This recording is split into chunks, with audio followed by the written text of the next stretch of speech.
नमस्कार, म टेकनारायण भट्टराई। पावर न्यूजमा स्वागत छ। आफ्नी सिकिस्त अवस्थाकी छोरीलाई अस्पतालले भर्ना नलिएको भन्दै जनकपुरबाट एकजना शिक्षकले फोनमा रुँदै बिलौना सुनाएका छन्। घरको कोठामा आत्महत्या प्रयास गर्दै गरेकी छोरीलाई ढोका फुटाएर डोरी काटेर बचाउन सफल भएका ती पिताले गम्भीर अवस्थामा छोरीलाई 3 पाङ्ग्रे अटोमा हालेर घरबाट अस्पतालतर्फ कुदाए। अक्सिजन दिनुपर्ने गम्भीर अवस्था थियो छोरीको। सुरुमा जनकपुर प्रादेशिक अस्पताल पुर्याइयो। प्रादेशिक अस्पतालले केही घण्टा राख्यो र उपचार सम्भव नभएको भन्दै अन्तै लैजान भन्यो। त्यसपछि सुरु भयो अस्पतालहरूको उपेक्षा र एकजना पिताको छोरी बचाउने सङ्घर्षको दर्दनाक कथा। कुरा गर्ने भनेको इसाराले त मुखमा पाइप लगाएको छैन। अनि पाइप लगाएपछि त्यहाँ चाहिँ के छ भने अब इसाराले म त्यही बाँच्छु छोरी, हजुर बाँच्छु बुवा, र चिन्ता नलिनुहोस् त्यस्तो। त्यसैले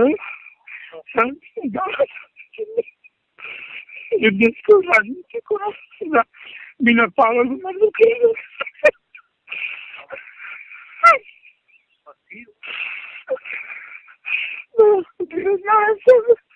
मलाई धेरै सहयोग गर्नुहोस्। तपाईँको नम्बर सर, तपाईँको नम्बर म दिएछु एउटा पत्रकार भाइ छ कि दाइ, अनि उसले तपाईँलाई सहयोग गर्छ जे सक्छ। फेरि यहाँ आर्थिक हिसाबलाई पनि केही मैले दिनु, अब कहाँ जाने, कुन संसार छ के जाने।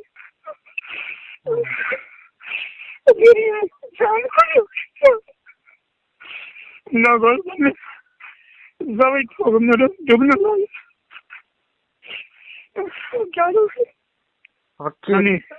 अनि म एउटा एमएड गरेको मान्छेले यो देशमा केही पनि पाउन सक्दैन भने निरक्षरले के पाउन सक्दछ? जसको ज्ञानै छैन यो देशको, अब गाउँघरमा बस्नेले केही पाउन सक्दैन। यो यहाँको यो नेताहरूको कामै छैन। यो यस्तो विभेदीकरण गर्छ भने केही पनि नगरोस्, यिनीहरूको छिटो काले लागोस्, खत्तम होस्, म भन्न चाहन्छु सर। र यो कसैको भोटिङ सोटिङमा नजाओस्, होइन, एउटा स्वतन्त्र देश होस् भन्ने कामना छ सर।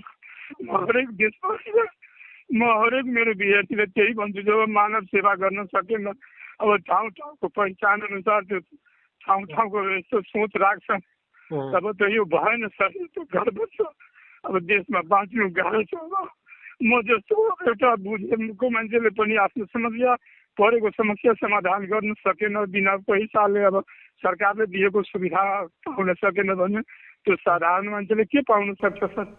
1 वर्ष पहिले विवाह भएकी छोरी घरायसी कारणले पीडामा थिइन्, तर पनि छोरीले जीवन त्याग्ने सम्मको निर्णयमा पुग्लिन् भन्ने अनुमान सिया शरणले गरेकै थिएनन्। छोरीले कोठा थुनेर गडबड गतिविधि गरेको शङ्का लागेपछि सिया शरणकी पत्नीले गुहार लगाइन्। तुरुन्तै ढोका लात्तीले फुटाएर सिया शरण कोठामा छिरे र छोरी बचाउन सफल भए। छोरी त बचाए, तर त्यसपछि उनले जुन अनुभव गरे त्यो झनै भयानक छ। विस्तृतमा सिया शरणका भोगाई सुन्नेछौँ। यो एक प्रतिनिधि उदाहरण हो। कोरोना सुरु भएपछि अन्य बिरामीका लागि अस्पतालको पहुँच कति दुर्लभ भएको छ, कति असाध्य भएको छ भन्ने एउटा जर्जर नमुना हो यो।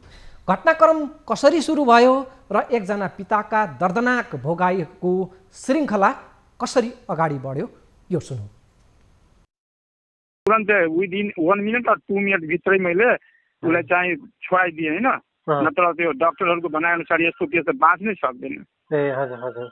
फेरि त्यो दुपट्टा लगाउन खोजिन्। अब त्यतिकै बेलामा मेरो श्रीमती चाहिँ सामनेको ठिक अपोजिट साइडमा चाहिँ भान्सा कोठामा थिइन्। अनि त्यति बेला उनले चाहिँ अब मेरो छोरी किन अहिले तुरन्तै कोठा बन्द गर्न लागेको थियो, सुत्ने टाइम भएको छैन, खाना पनि केही खाएको छैन, शङ्का लाग्यो भने म अब 2-3 जना हामी अगाडि बसेको थियौँ, होइन।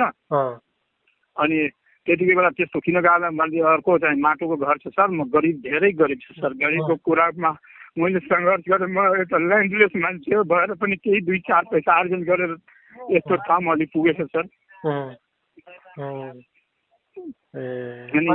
अनि उसले चाहिँ कराउन लाग्यो, मेरो छोरी छैन, मरी भनेर तुरन्त मैले लात्तीले चाहिँ ढोका हालेँ पनि खोल्यो। अनि त्यसपछि मैले खोलिदिएँ सर।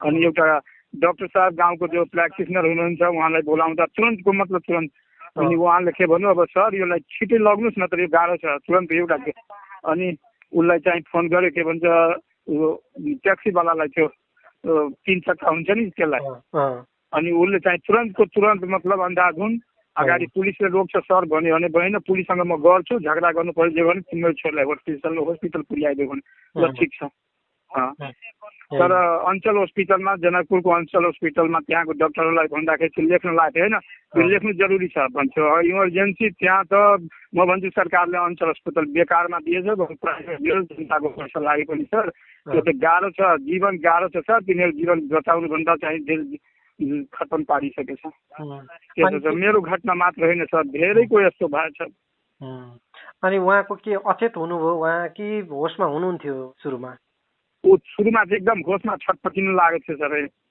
अब पप्पा पप्पा भन्न लाग्यो त्यसपछि मेरो छोरी एकदम बाँचेकै छ भने मैले तुरन्त चाहिँ उठाएर लगेँ सर के समस्या थियो उहाँको के पहिलेदेखि समस्या थियो र अब पहिलेदेखि भन्ने त केही समस्या थिएन आइएससी गरेकी छोरी त्यस्तै हो अब दुईजनाको बिचमा के कस्तो कुरा भएको थियो होइन त्यसो सर अरू केही छैन सर अब मैले केही अहिलेसम्म गाली पनि गरेको छैन मतलब मेरो आमाले पनि उसैलाई मान्ने मैले पनि आमा चाहिँ 111 वर्षमा बित्नुभयो ठिक उसैको 22 गतेको रातिको घटना सर 8 बज्नुभन्दा अगाडि अहिले अब उहाँ खतरा मुक्त हुनुहुन्छ जे होस् खतरा मुक्त होइन त्यहाँ लगाएको छ एउटा हाइली क्रिटिकल एउटा क्रिटिकल छ त हाइली क्रिटिकलबाट क्रिटिकलमा आएको छ येल्लो कलर लगाएको छ डक्टरले त्यहाँ अनि तपाईँको यो अब भनौँ न अलिकति सुसाइड एटेम्प्टको केस भएको हिसाबले पनि हस्पिटलहरूले अलि लिन नमान्ने अथवा त्यस्तो केही हुँदो रहेछ तपाईँको के अनुभव त्यस्तो केही छैन सर त्यस्तो केही होइन खालि त्यसले जनाउँथ्यो कि मान्छे अब धेरै प्रेसर गराउँछ कि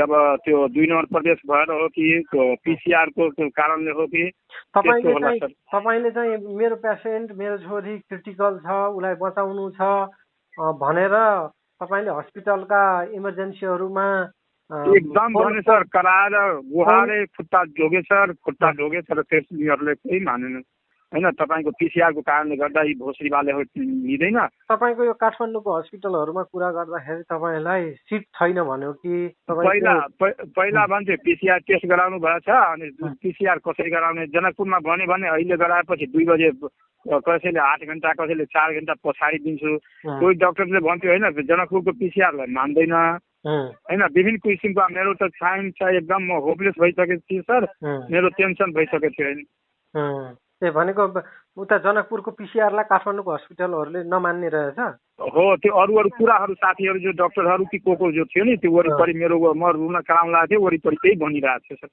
अब तपाईँले त्यही उपचार सम्भव हुन्छ कि काठमाडौँ ल्याउन चाहनुहुन्छ कि के छ अब तपाईँको जहाँ मेरो छोरीको ज्यान बाँच्छ सर मलाई चाहिँ सहयोग गरिदिनुहोस् मेरो भगवान हुनुहुन्छ त्योभन्दा म अब कसैले मान्दैन गाह्रो छ बरु म भिख मागेर बसेर देश छोडेर भाग्नु पर्छ भने भाग्छु तर गाह्रो छ के भन्नु कहाँ पठाइदिन्छ म त्यही गइहाल्छु बरु अरूको तपाईँलाई काठमाडौँको हस्पिटलले लिन्छ र राम्रो उपचार हुनुहुन्छ भने काठमाडौँ ल्याउन तपाईँको चाहना छ होइन त जहाँ भए पनि मलाई पठाइदिनुहोस् म त आर्थिक रूपमा त गली गएँ सर सक्दै नसक्ने कुनै भगवान मेरो छ यो पृथ्वीमा मलाई सहयोग गरोस् त्यही मलाई छ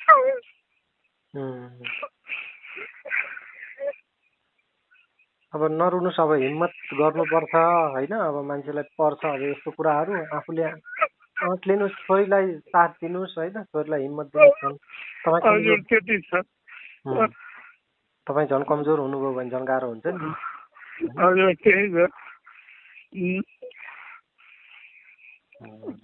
कुन स्कुलमा पढाउनुहुन्छ कलेजमा के हो स्कुलमा पढाइरहेको छु सर जनता मावि गाउना जलेश्वरको 11 नम्बर वार्ड पर्छ सर ए हजुर त्यहाँको मावि टिचर हुनुहुन्छ म निमावि टिचर सर तर पढाउँछु म 10 क्लासमा पढाउँछु +2लाई पनि पढाउँछु एक्स्ट्रा टाइममा अनि 10 क्लासमा मेरो घन्टी हुन्छ सर इङ्ग्लिस टिचर हुन्छ म आइएससी गरेकी छोरी त्यस्तै हो अब दुईजनाको बिचमा के कस्तो कुरा भएको थियो होइन त्यसो सर अरू केही छैन सर अब मैले केही अहिलेसम्म गाली पनि गरेको छैन मतलब मेरो आमाले पनि उसैलाई मान्ने मैले पनि आमा चाहिँ 111 वर्षमा बित्नुभयो ठिक उसैको 22 गतेको रातिको घटना सर 8 बज्नुभन्दा अगाडि अहिले अब उहाँ खतरा मुक्त हुनुहुन्छ जे होस् खतरा मुक्त होइन, त्यहाँ लगाएको छ एउटा हाइली क्रिटिकल, एउटा क्रिटिकल छ त हाइली क्रिटिकलबाट क्रिटिकलमा आएको छ, येल्लो कलर लगाएको छ डक्टरले त्यहाँ।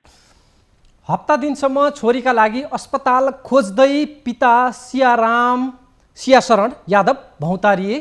उनलाई धेरैले छोरीलाई काठमाडौँ लैजान सुझाव दिएका थिए। काठमाडौँ यदि सम्भव भएन भने धरान लैजान डाक्टरहरूले सुझाव दिएका थिए। सियाशरणको पनि चाहना त काठमाडौँमै छोरीलाई ल्याउने र उपचार गर्ने थियो। काठमाडौँका धेरै अस्पतालमा उनले फोन गरे। सुरुमै सोधिन्थ्यो कहाँको बिरामी, प्रदेश 2 को बिरामी भनेपछि अस्पताल सुरुमै हच्किन्थे। त्यसपछि सोधिन्थ्यो पिसिआर रिपोर्ट छ, अस्पतालहरूले बेड छैन र भेन्टिलेटर छैन भनेर टार्ने मात्रै जुक्ति लगाउने रहेछन् भन्ने तितो अनुभव छ सियाशरणको। सुनौ उनको यो बिलौना। तुरन्तै विदिन 1 मिनट or 2 मिनट भित्रै मैले उसलाई चाहिँ छोडाइदिएँ होइन, नत्र त्यो डक्टरहरूको भनाइअनुसार यस्तो केस त बाँच्नै सक्दैन। फेरि त्यो दुपट्टाले लगाउन खोजिन्। अब त्यतिकै बेलामा मेरो श्रीमती चाहिँ सामनेको ठिक अपोजिट साइडमा चाहिँ भान्सा कोठामा थिइन्। अनि त्यति बेला उनले चाहिँ अब मेरी छोरी किन अहिले तुरन्तै कोठा बन्द गर्न लागेको छ, सुत्ने टाइम भएको छैन, खाना पनि केही थाहा छैन, शङ्का लाग्यो भने म अब 2-3 जना हामी अगाडि बसेको थियौँ होइन।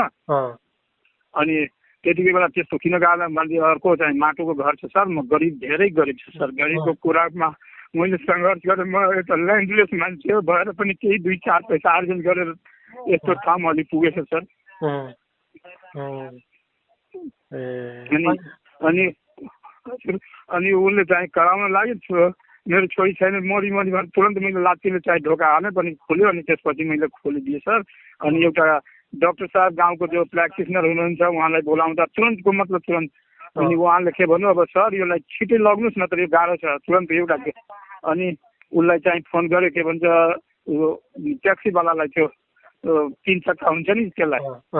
अनि उसले चाहिँ तुरन्तको तुरन्त मतलब अन्धाधुन अगाडि पुलिसले रोक्छ सर भन्यो भने भएन, पुलिससँग म गर्छु, झगडा गर्नु पर्यो जे भने तिम्रो छोरीलाई हस्पिटल पुर्याइदियो भने ल ठिक छ। तर अञ्चल हस्पिटलमा, जनकपुरको अञ्चल हस्पिटलमा त्यहाँको डक्टरहरूलाई भन्दाखेरि त्यो लेख्न लाग्थ्यो होइन, त्यो लेख्नु जरुरी छ भन्थ्यो। इमर्जेन्सी त्यहाँ त म भन्छु सरकारले अञ्चल अस्पताल बेकारमा दिएछ, जनताको पैसा लागे पनि सर त्यो त गाह्रो छ, जीवन गाह्रो छ सर। तिनीहरू जीवन बचाउनुभन्दा चाहिँ खतम पारिसकेछ। त्यसो छ, मेरो घटना मात्र होइन सर, धेरैको यस्तो भएछ। अनि उहाँको के अचेत हुनुभयो उहाँ कि होसमा हुनुहुन्थ्यो सुरुमा? ऊ सुरुमा चाहिँ एकदम होसमा छटपटिनु लागेको थियो सर। अब पप्पा पप्पा भन्न लाग्यो। त्यसपछि मेरो छोरी एकदम बाँचेकै छ भने मैले तुरन्त चाहिँ उठाएर लगेँ सर। के समस्या थियो उहाँको? के पहिलेदेखि समस्या थियो र? अब पहिलेदेखि भने त केही समस्या थिएन। आइएससी गरेकी छोरी त्यस्तै हो। अब 2 जनाको बिचमा के कस्तो कुरा भएको थियो होइन, त्यसो सर अरू केही छैन सर। अब मैले केही अहिलेसम्म गाली पनि गरेको छैन। मतलब मेरी आमाले पनि उसैलाई मान्ने, मैले पनि। आमा चाहिँ 111 वर्षमा बित्नुभयो। ठिक उसैको 22 गतेको रातिको घटना सर, 8 बज्नुभन्दा अगाडि। अहिले अब उहाँ खतरा मुक्त हुनुहुन्छ? जे होस् खतरा मुक्त होइन, त्यहाँ लगाएको छ एउटा हाइली क्रिटिकल, एउटा क्रिटिकल छ त हाइली क्रिटिकलबाट क्रिटिकलमा आएको छ, येल्लो कलर लगाएको छ डक्टरले त्यहाँ। अनि तपाईँको यो अब भनौँ न अलिकति सुसाइड एटेम्प्टको केस भएको हिसाबले पनि हस्पिटलहरूले अलि लिन नमान्ने अथवा त्यस्तो केही हुँदो रहेछ? तपाईँको के अनुभव? त्यस्तो केही छैन सर, त्यस्तो केही होइन। खालि त्यसले जनाउँथ्यो कि मान्छे अब धेरै प्रेसर गराउँछ कि अब त्यो 2 नम्बर प्रदेश भएर हो कि पिसिआरको कारणले हो कि। तपाईँले चाहिँ मेरो पेसेन्ट, मेरो छोरी क्रिटिकल छ, उसलाई बचाउनु छ भनेर तपाईँले हस्पिटलका इमर्जेन्सीहरूमा एकदम भने सर, कराएर गुहारे खुट्टा ढोगे सर, खुट्टा ढोगे तर त्यसले केही मानेन होइन। तपाईँको पिसिआरको कारणले गर्दा यी भोसरीवाले लिँदैन। तपाईँको यो काठमाडौँको हस्पिटलहरूमा कुरा गर्दाखेरि तपाईँलाई सिट छैन भन्यो कि? पहिला भन्थ्यो पिसिआर टेस्ट गराउनु भएछ। अनि पिसिआर कसरी गराउने जनकपुरमा भन्यो भने अहिले गराएपछि 2 बजे, कसैले 8 घन्टा, कसैले 4 घन्टा पछाडि दिन्छु। कोही डक्टरले भन्थ्यो होइन जनकपुरको पिसिआरलाई मान्दैन होइन। विभिन्न किसिमको मेरो त साइन्स चाहिँ एकदम म होपलेस भइसकेको थिएँ सर, मेरो टेन्सन भइसकेको थियो होइन। ए भनेको उता जनकपुरको पिसिआरलाई काठमाडौँको हस्पिटलहरूले नमान्ने रहेछ? हो, त्यो अरू कुराहरू साथीहरू जो डक्टरहरू कि को जो थियो नि त्यो वरिपरि मेरो म रुन कराउन लागेको थिएँ, वरिपरि त्यही भनिरहेको थियो सर। अब तपाईँले त्यही उपचार सम्भव हुन्छ कि काठमाडौँ ल्याउन चाहनुहुन्छ कि के छ अब तपाईँको जहाँ मेरो छोरीको ज्यान बाँच्छ सर मलाई चाहिँ सहयोग गरिदिनुहोस्। मेरो भगवान हुनुहुन्छ, त्योभन्दा म अब कसैले मान्दिनँ। गाह्रो छ, बरु म भिख मागेर बसेर देश छोडेर भाग्नु पर्छ भने भाग्छु, तर गाह्रो छ। के गर्नु, कहाँ पठाइदिन्छ, म त्यही गइहाल्छु बरु अरूको। तपाईँलाई काठमाडौँको हस्पिटलले लिन्छ र राम्रो उपचार हुनुहुन्छ भने काठमाडौँ ल्याउन तपाईँको चाहना छ होइन त? जहाँ भए पनि मलाई पठाइदिनुहोस्। म त आर्थिक रूपमा त गली गएँ सर, सुक्दै नसक्ने कुनै भगवान मेरो छ यो पृथ्वीमा, मलाई सहयोग गरोस्, त्यही मलाई छ।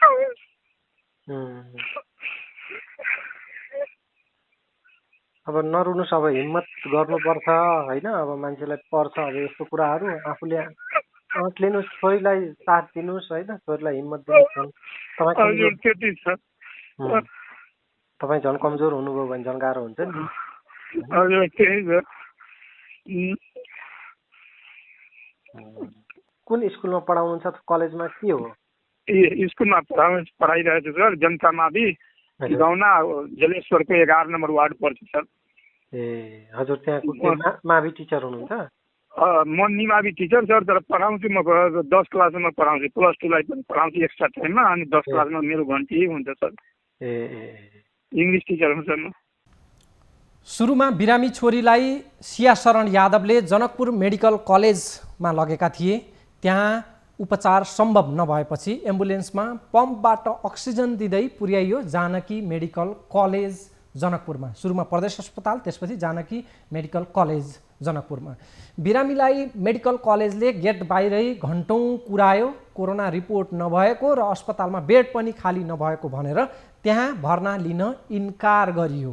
ती लाचार पिताले इमर्जेन्सीमा राखेर भए पनि छोरीलाई बचाइदिन गुहार लगाए। त्यहाँ भेटेका डाक्टर, नर्सदेखि सुरक्षाकर्मीका खुट्टा समाएर बिन्ती चढाएको उनले फोनमा सुनाएका छन्।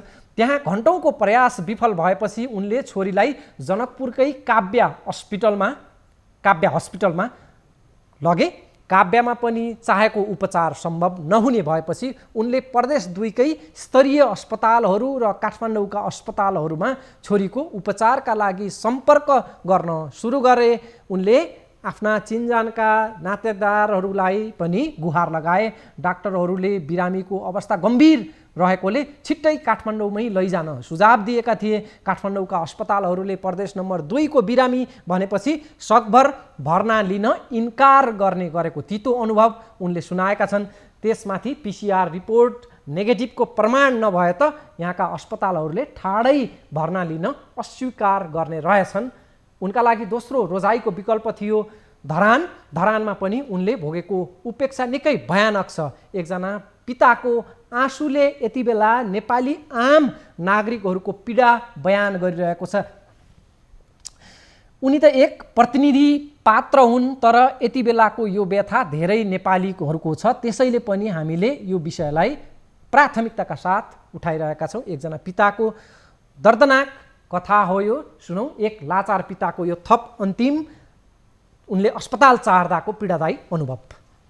जनकपुरको अञ्चल अस्पताल अञ्चलमा राखे सर 1.5-2 घन्टासम्म। त्यहाँ खासै व्यवस्था नभएपछि अब उहाँले नै medical college Janaki medical college ब्रह्मपुरीमा वार्ड नम्बर 9 जनकपुरमै छ। त्यहाँ जाँदाखेरि रहेछ मेडिकल कलेज, तर खासै त्यहाँ मलाई पनि भित्र चाहिँ हस्पिटल जस्तो लागेन सर। त्यसपछि उहाँले भन्नुभयो डाक्टर रामचन्द्रले होइन अब काव्यमा लग्नुहोस्, फोनबाटै कुरा गर्नुभयो। अब तपाईँ काव्यलाई लग्नुहोस्, काव्य अलि महँगो छ, तपाईँ त त्यहाँ त लुटिहाल्छन्, पैसा धेरै लिन्छ, तर ज्यान बच्नु पर्यो होइन। अब सायद त्यहाँ सुविधा नभएर हो 6 दिन कि 5 दिनसम्म त्यहाँ राखे। डाक्टरहरूले पनि होपलेस हुन लाग्यो। के भने तपाईँलाई के भन्यो धरानले, हस्पिटलहरूले के भन्यो? धरानले मलाई अब त्यहाँबाट एकजना मेरो विद्यार्थी चाहिँ छ, त्यसले चाहिँ त्यसको पावर रहेछ, त्यसलाई फोन गर्न लगाएँ। अनि फोन गर्न लगाउँदै सर त्यहाँ पुगेँ। अनि पुगेपछि त्यो राख्दैन, त्यहाँ विभेदी पनि देख्यो सर। अब के भन्ने, देशको अवस्था, राजनीति अवस्था सबै त्यस्तै छ। अब मेरो मान्छे अगाडि नामसाम दर्ता गराइसकेछ, त्यो पनि राख्दैन। भोलि राख्छु, 1 घन्टाहरू कोर्नुहोस्, पेसेन्ट चाहिँ लास्ट स्टेजमा छ, के गर्ने अब त्यहाँ। अनि वास्तै नगरेपछि फेरि यहाँ बल्ल यहाँ विराट मेडिकलमा पुर्याएँ होइन। अनि एकजना उद्योगपति अब के गोल्छा हुनुहुन्छ के उहाँलाई फोन गर्न लगाएँ अनि उहाँले भन्ने अनि फोन गर्न लगाउँदै सर त्यहाँ पुगे अनि पुगेपछि त्यो राख्दैन त्यहाँ विभेदी पनि देख्यो सर। अब के भन्ने देशको अवस्था राजनीति अवस्था सबै त्यस्तै छ र राम चाहिँ धेरै पावर अब म जस्तै सामान्य शिक्षक अब यो देशमा त बाँच्न गाह्रो छ सर धेरै। मेरो पनि पैसा सिधिसक्यो सर। कति डिपोजिट राख्न भनेको छ 20,000 भने सर अहिले डिपोजिट नराखेर जम्मा अब यहाँबाट राख्न सक्दैन भने भर्खरको न्युज छ सर। डिपोजिट राख्नुहोस् नराखे 20,000 रुपियाँ नत्र गाह्रो छ। ज्वाइन्ट साहबले पनि व्यवस्था मिलाउँदै हुनुहुन्छ उताबाट पैसा छैन आएको घरमा मेरो पनि पैसा सिधिसक्यो सर। अब तपाईँले त्यही उपचार सम्भव हुन्छ कि काठमाडौँ ल्याउन चाहनुहुन्छ कि के छ अब तपाईँको? जहाँ मेरो छोरीको ज्यान बाँच्छ सर मलाई चाहिँ सहयोग गरिदिनुहोस्। मेरो भगवान हुनुहुन्छ त्योभन्दा म अब कसैले मान्दैन सर। गाह्रो छ बरु म भिख मागेर बसेर देश छोडेर भाग्नु पर्छ भने भाग्छु तर गाह्रो छ।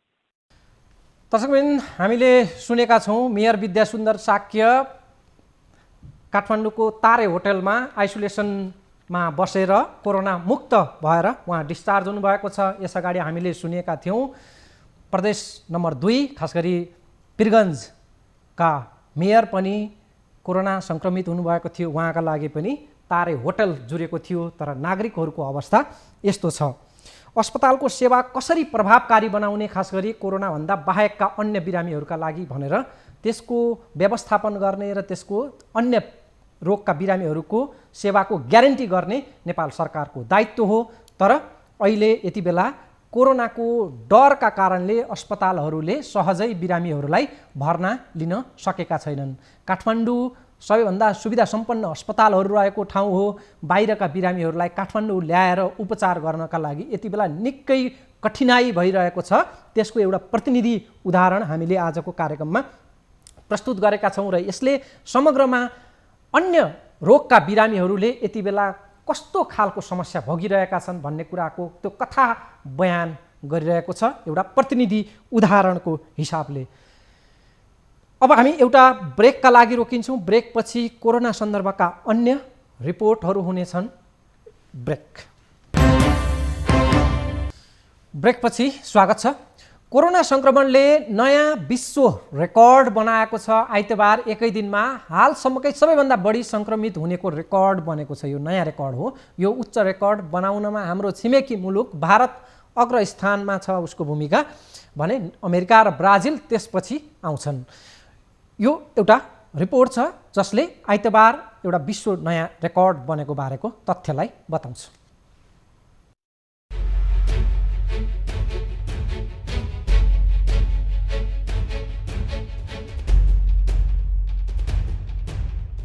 विश्वभर कोरोना सङ्क्रमितको सङ्ख्या एकै दिन 3,08,000 पुगेको छ। कोरोना सुरु भएपछि एकै दिनमा सबैभन्दा धेरै सङ्क्रमित पुष्टि भएको यो नै उच्च रेकर्ड हो। भारतमा आइतबार एकै दिन 94,372 जनामा कोरोना सङ्क्रमण भेटिएको थियो। अमेरिकामा 45,523 जनामा र ब्राजिलमा 43,718 जनामा सङ्क्रमण देखियो। यी 3 देशको उच्च आँकडाले हालसम्मको रेकर्डलाई तोडेर आइतबार सङ्क्रमण सर्वाधिक बढी भएको दिन बन्यो।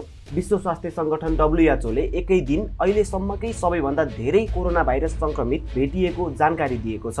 आइतबारकै आँकडामा एकै दिन 5,500 भन्दा धेरैले कोरोनाकै कारण विश्वभर ज्यान गुमाएका छन्। यो सँगै कोरोनाका कारण विश्वभर मृत्यु हुनेको सङ्ख्या 9,20,000 पुगेको छ।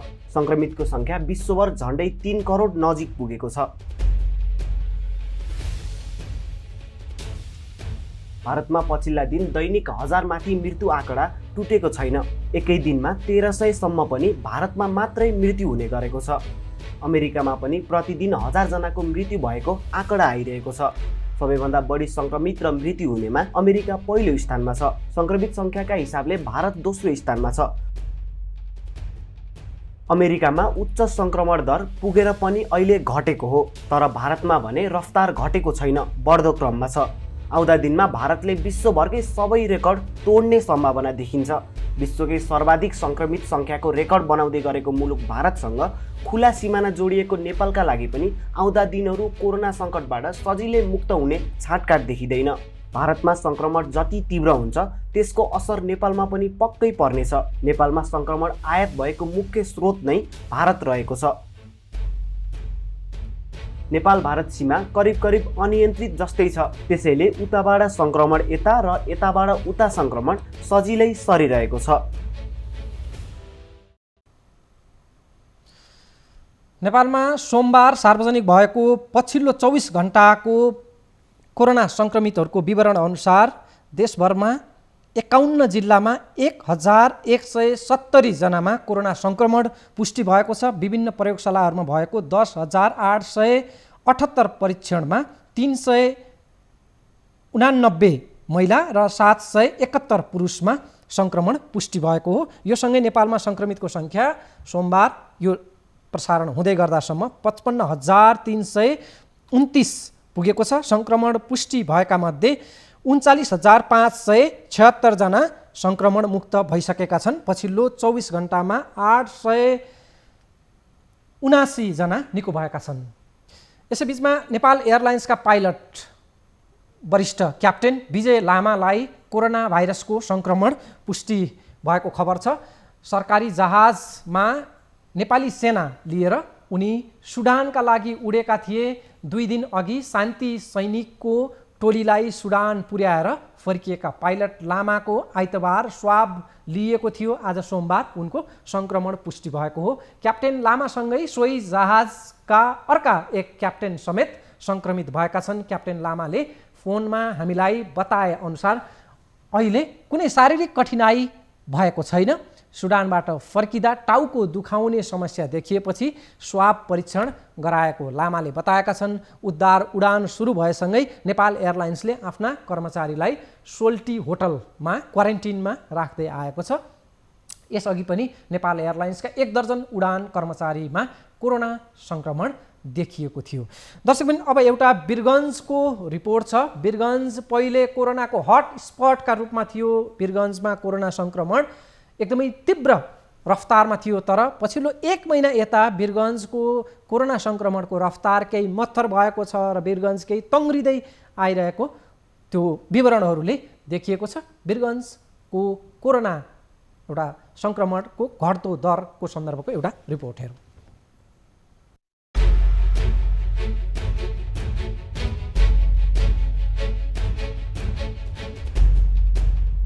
साउन महिनामा वीरगञ्ज महानगरपालिका सहित पर्सा जिल्लामा कोरोना समुदाय स्तरमै तीव्र रूपमा फैलियो। स्थितिलाई नियन्त्रणमा ल्याउनका लागि जिल्लाभर नै लकडाउन र निषेधाज्ञा जारी गरिएको थियो। साउनको पहिलो सातादेखि कोरोनाको हटस्पट बनेको वीरगञ्जमा भदौको दोस्रो सातादेखि भने स्थिति सुधारोन्मुख देखिएको छ। अघिल्लो महिना कोरोनाबाट आक्रान्त भएको वीरगञ्ज अहिले कोरोनाबाट बिस्तारै तङ्ग्रिँदै गएको देखिन्छ। 30 चैतमा पहिलो सङ्क्रमित देखिएको पर्सामा भदौको पहिलो सातापछि स्थिति सुधारिएको अवस्थामा छ।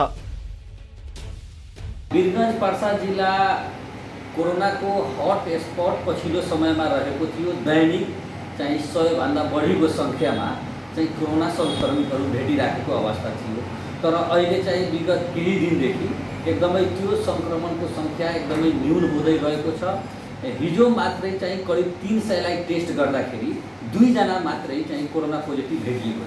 यसबाट के प्रश्न हुन जान्छ भन्दाखेरि कि अहिले यो कोरोनाको चेन ब्रेक हुने क्रममा छ र यो चाहिँ नियन्त्रण हुने क्रममा छ। पर्सामा चैतको सुरुदेखि जेठ मसान्तसम्म सङ्क्रमित बढेको थियो। बीचमा स्थिर रहेको सङ्क्रमण असारमा उत्कर्षमा पुग्यो। साउनमा एकै दिन 143 जनासम्ममा सङ्क्रमण देखिएको थियो। घना आबादी रहेको सहर वीरगञ्ज सबैभन्दा बढी प्रभावित बन्यो। यहाँका मेयर, 3 जना वडाध्यक्ष तथा प्रमुख प्रशासकीय अधिकृत सहित 50 जना कर्मचारी पनि कोरोनाबाट सङ्क्रमित भए। एकै दिन झन्डै 150 सम्म सङ्क्रमित पुगेको अवस्था थियो। अहिले 15 दिनको जोड्दा कुल सङ्क्रमित 500 भन्दा कमको आँकडामा देखिएको छ। पछिल्लो 15 दिनमा 800 भन्दा बढी कोरोनाबाट मुक्त भएका छन्। अहिले केस एकदमै घटेर गएछ र यो हाम्रो लागि एकदमै सुखद र एकदमै राम्रो कुरो हो। अब यसमा हाम्रो जनचेतना पनि बढ्यो होला हैन। जब मान्छे 1-2 जना मान्छेहरू अब मृत्यु हुन जब सुरु भयो त मान्छे पनि यसमा डराए होला अनि त्यसपछि हामीले सावधानी पनि अपनाए होला। जे हाम्रो प्रशासनले पनि अब लकडाउन लगायो, हाम्रो आफूले पनि अब अलिकति अवेरनेस भयो, अनि यो सबै समग्रमा मिलाएर हेर्दाखेरि अहिले हालको लागि चाहिँ नै यो एकदमै घटेको छ र यो एकदमै सुखद कुरो हो। 10 दिन अगाडिसम्म वीरगञ्जको नारायणी अस्पतालमा दैनिक 6-7 जना कोरोनाका गम्भीर संक्रमित विभिन्न स्थानहरूबाट रिफर भएर आउँथे। तर अहिले दैनिक 1-2 जना मात्र कडा लक्षण सहितका कोरोनाका बिरामी यहाँ आउने गरेका छन्।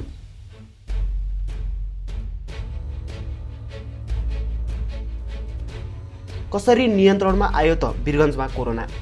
समुदाय स्तरमै संक्रमण देखिन थालेपछि पर्सा जिल्लामा लकडाउन र निषेधाज्ञा लागू गरियो। स्वास्थ्य प्रोटोकलहरू अनिवार्य रूपमा कार्यान्वयनमा ल्याइयो।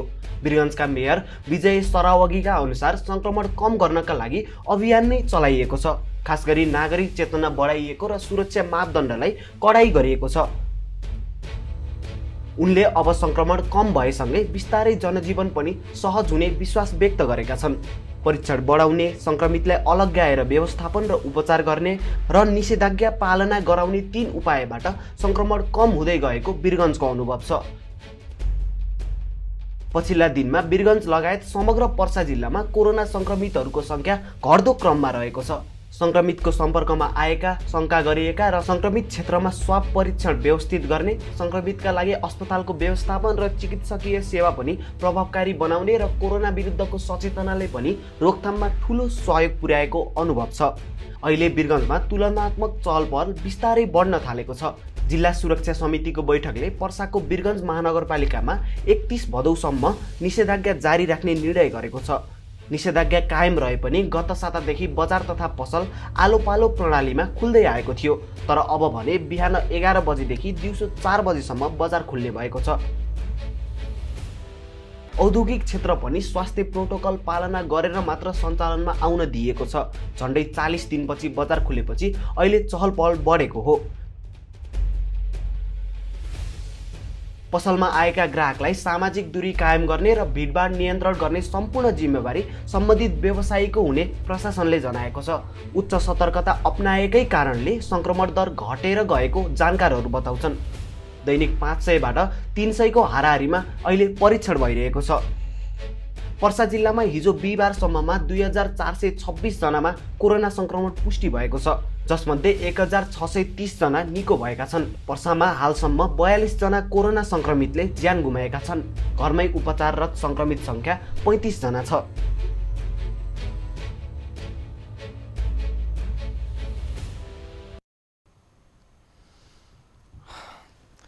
दर्शकवृन्द, यति बेला बालुवाटारमा मन्त्री परिषद बैठक बसिरहेको छ। यता माइती घरमा दीप प्रज्वलन सहित प्रदर्शन पनि भइरहेको छ। कुलमान घिसिङको विद्युत प्राधिकरणमा पुनः नियुक्ति माग गर्दै र आज मन्त्री परिषद बैठकले कुलमानको सन्दर्भमा निर्णय लिने अपेक्षा गरिएको छ र त्यसका लागि दबाब दिन अहिले माइतीघर मण्डलामा दीप प्रज्वलन गरिएको छ कुलमानको समर्थनमा र सरकारलाई ध्यानाकर्षण गराउनका लागि। र आजकै मन्त्री परिषद बैठकले नेकपा उपाध्यक्ष वामदेव गौतमलाई राष्ट्रिय सभा सदस्यमा सिफारिसका लागि राष्ट्रपति समक्ष नाम पठाउने निर्णय लिने पनि सम्भावना छ। वामदेव गौतमको सन्दर्भमा पनि आजको मन्त्री परिषद बैठकले निर्णय लिने सम्भावना छ। यति बेला बालुवाटारमा बैठक बसिरहेको छ र दुईवटा निर्णय वामदेवको सन्दर्भमा र कुलमानको सन्दर्भमा मन्त्री परिषद बैठकले निर्णय लिने एउटा अपेक्षा गरिएको छ। र मन्त्री परिषदको बैठकको ताजा अपडेट के हुन्छ त्यो चाहिँ हाम्रा बुलेटिनहरूमा संलग्न हुने नै छन्। पावर न्युजको निर्धारित समय आजका लागि सकिएको छ। अर्को श्रृङ्खलामा भेट्ने गरी आजका लागि बिदा चाहन्छु। नमस्कार।